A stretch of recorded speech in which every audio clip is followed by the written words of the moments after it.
From the rooftop of the GSA building here in Washington, D.C., I'm T. Morris, Communications Chief for Code.gov, here to tell you about what we do, how we do it, and other innovations we continue to offer through our services.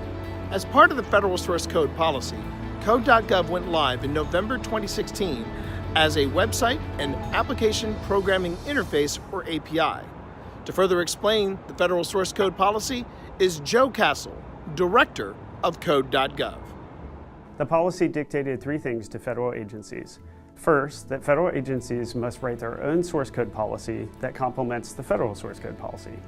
Second, agencies must create an inventory inventorying their new custom developed source code since August of 2016 and release at least 20% of it as open source. And third, they must update their acquisition language to capture custom source code as it comes into the agency in the future.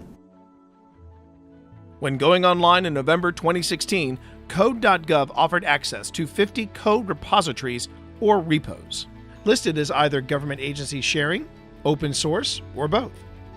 Today, Code.gov offers access to nearly 6,000 repos.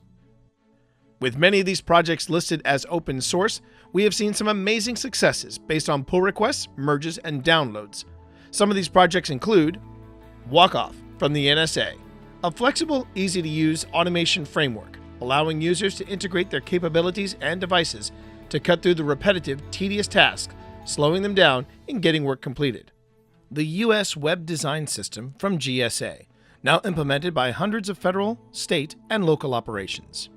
And Microbe Trace from the Center for Disease Control, offering a visual interface in tracking and monitoring public health data on the national and state level.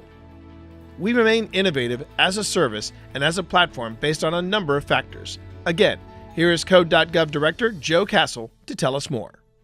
Code.gov is innovative for multiple reasons. The first is the technology. The technology uses a public social coding platform. The website and the API are both open source, allowing for anyone to use that code. We also use agile methodologies for creating the website, continuous delivery and deployments where we deploy code up to many times in 1 hour and often multiple times in a day. And finally, another way Code.gov remains innovative is in our fostering of collaboration with the American people through open source.